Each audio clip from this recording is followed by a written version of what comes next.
One of the first projects that we do is on Torchmate for the CNC plasma cutter. It's just a little nameplate guy. So I'm gonna go ahead and show you how to get into that. So if you want to find Torchmate on your computer, you're gonna open this up. Next thing that you're gonna do is you're gonna resize and make sure that the size of metal that we're gonna use, so layout, material size, we're gonna make sure it says it's 12 by 8.75. Alright, so 12 by 8.75, and you hit OK. So that's the piece of metal that I'm going to give you to work with. Next up, we're going to do some text. I'll use a little bit of text tool here. So we're going to go ahead and click this very first one, and we'll click to start, and we're just going to do our last name. Now, once you have that, you can go ahead and click back over here on the select tool. And once it does that, it gives you handles. So you can resize. You can do this if you want it to look a little taller. It's kind of up to you. Now, you might not like that font. So what I like to do is kind of drag it off to the side here. Double click in there. And you can kind of click and drag and highlight all of that. Now, when you do that and you come over to this guy over here maybe, up here to the side, this is the different fonts that we can use. So it'll kind of show you right here, this little preview, which is kind of cool. You know, that kind of thing. So if I got a certain font I want to use, depending on the computer you're on, it might have all kinds of different stuff, you know.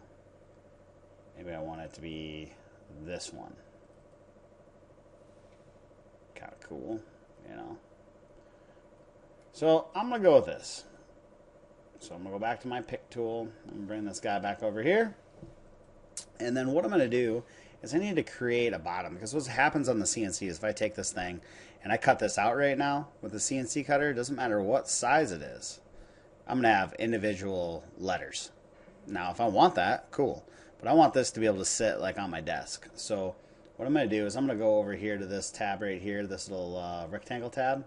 And then I'm going to make me a rectangle that's slightly bigger than the bottom of my letters. Doesn't even matter exactly how big it is right now, okay? Because we can resize that. We can, oops, my bad.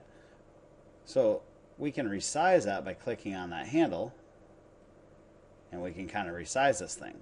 What we're going to do is we're going to actually take this thing and we're going to bend it, and we're going to put a bend, and we want it to be the base. So I want a little bit of white space over here. Nothing in particular size, but just a little bit of white space. I'm going to make this a little bit bigger because I got room to do that. And then I'm going to go ahead and create another rectangle. I'm going to create it out here, okay? Notice all these are black right now. I'm going to make a different, you can pick any color you want. I'm going to go with pink. Then I'm going to bring that pink one over here, and all this is going to do is get rid of some of the weight. Does that make sense? I'm going to click that pick tool. And I'm going to cut this. I'm going to end up cutting this thing out so we get a little bit of, get rid of a little of that steel in there so it's not so heavy.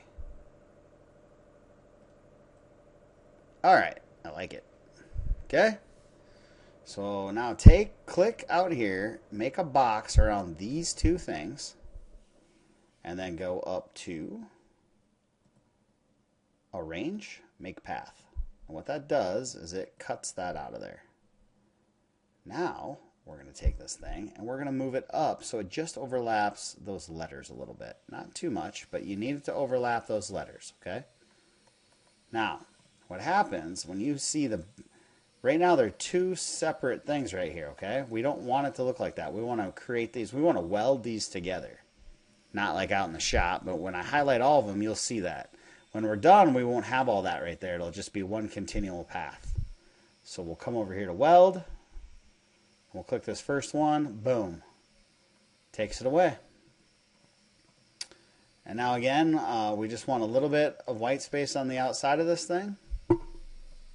Highlight everything, go to Machine, create a toolpath, Male, basic cut, 150 for the feed rate. You can uncheck the lead in, lead outs, and hit OK.